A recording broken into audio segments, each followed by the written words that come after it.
Hey, good morning guys. This is Simeon. I'm on my way to the chicken tractors. It's the first morning since they've been put out. It's a beautiful morning, a beautiful sunrise, excuse me. And even though we've never really had a predator issue, one time might have taken a chicken through the wire when it was sleeping in the front. But otherwise we've never really had predator issues. I'm always nervous, especially first night out for these little chicks. Let's go and check on them.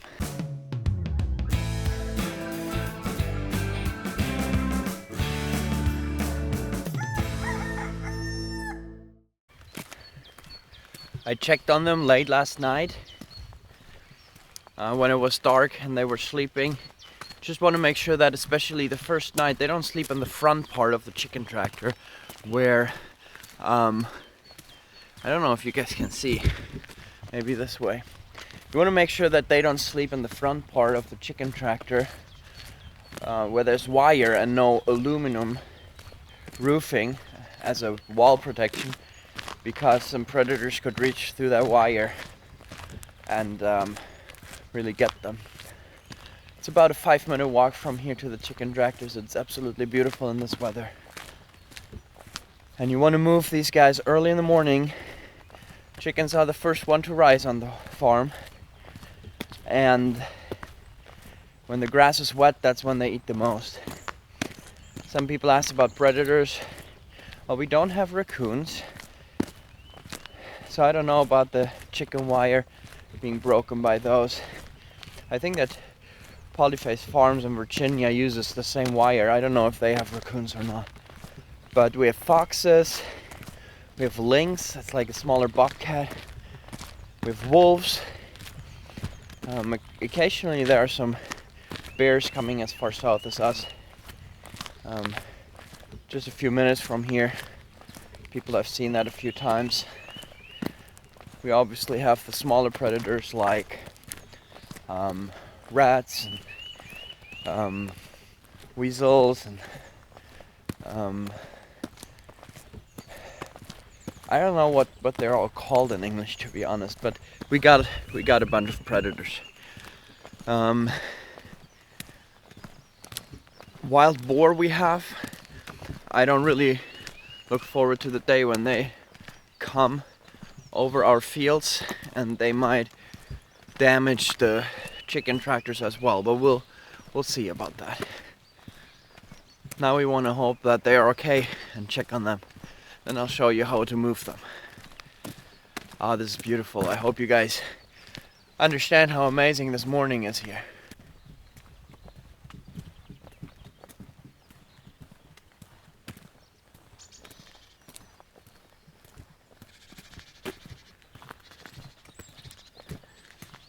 So here we are, anxious to see how it's going. Now, just for your information, this is Frost.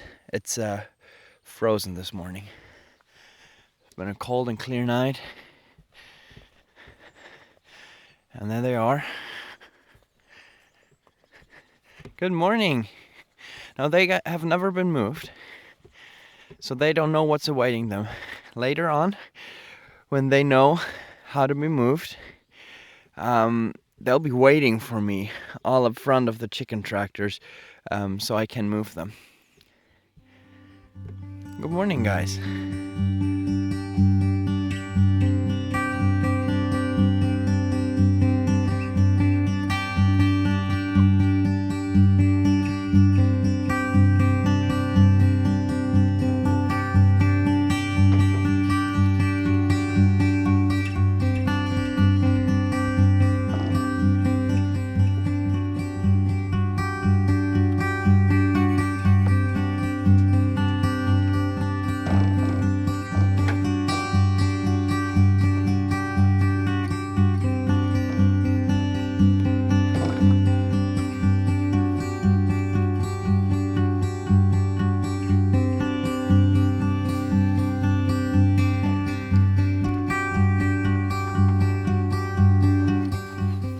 Since this is the first time moving, I have to be very slow, very careful. These guys have to learn I've run over one chicken before, broken the leg. It has only happened once, but you have to be very careful the first couple times you do this and pay attention.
You have to be very careful that you listen to the sounds. If a chick should get stuck here the first days of moving this, you can hear it right away because they yell. Then you can just stop and get it out.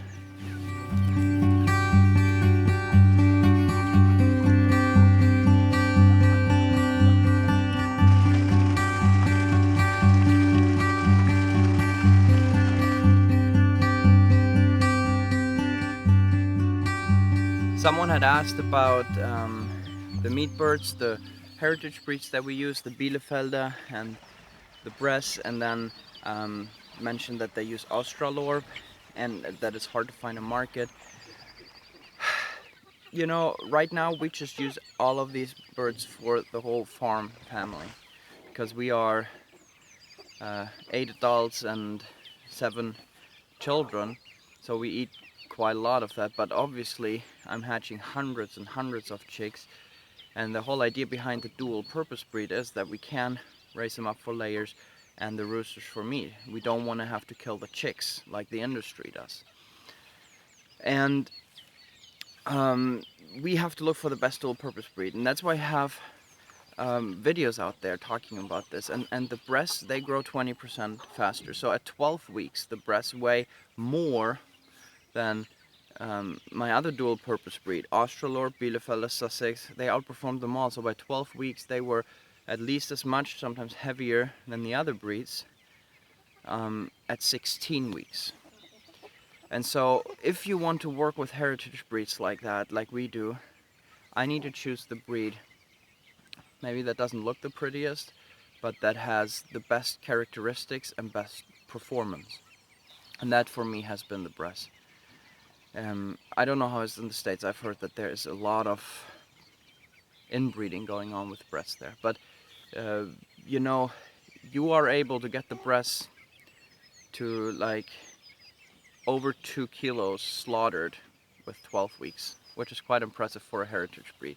Now we will still raise broilers, partially because there will be many people who are not willing to pay enough for the heritage breeds, for the roosters. And you see the broilers have a feed conversion rate of 1 to 3. That means sometimes even less, you know. For 3 kilos they gain 1 kilo. And a heritage breed has 5 to 1 or 6 to 1, but the Bress, you can get them to 4 to 1. So that makes them very interesting as well. And that's, once you have these numbers, you can all of a sudden start to calculate how much do you need for them and all of that. But we are waiting for a certified butcher shop where we then can slaughter these and sell them, and where we can also raise broilers and sell those. The thing is, you know, that people are not willing to pay enough for these heritage breeds. They still want the broilers, the hybrids. and then you have to go with that, because yeah, you want them to buy locally, and there's a trend in that, but you know, if you keep pushing that and keep saying, you know, yeah, you should buy locally, you should buy pasture based, you should buy organic, and then you say, and you should also buy a bird that is a little tougher, that takes longer to grow, that is more expensive, has smaller breast fillets, then they might say no. And that has already been our experience when we've talked with people. So other than that, I just love this model. Somebody talked about, you know, with free range, if the birds will get tougher than that. I don't really think that's the case. I think with the chickens, it's just after week 9 or 10, they just get tougher.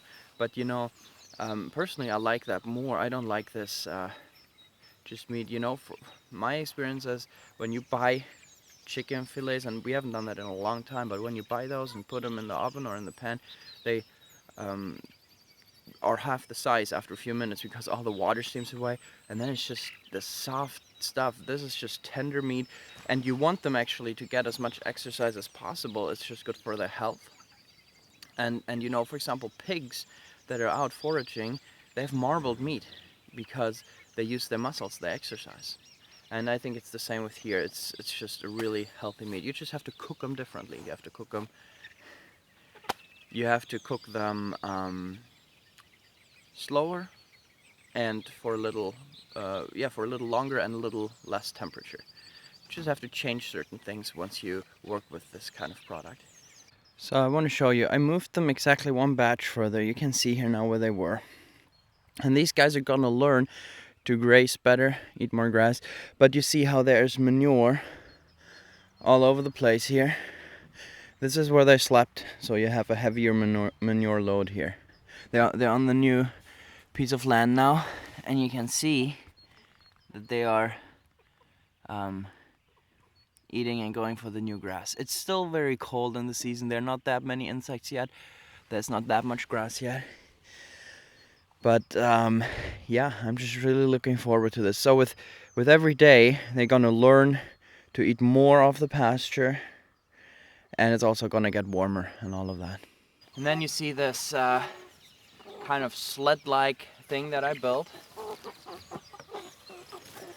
that I put under the chicken tractor to make it slide. In the beginning, when I had built it, some chickens get stuck on here with their feet, so I put this board on here so that it would gently hit the chicken's leg before the toes would get under here. So that has worked great. I've not jammed up a chicken since then. There were 3 dead chicks in here today, which is a big bummer. And I believe the reason was that they crowded a bit, and that they choked. And you know, this is the first time we've maxed out one of these, so it was a larger group in here, and it's still quite cold, quite early.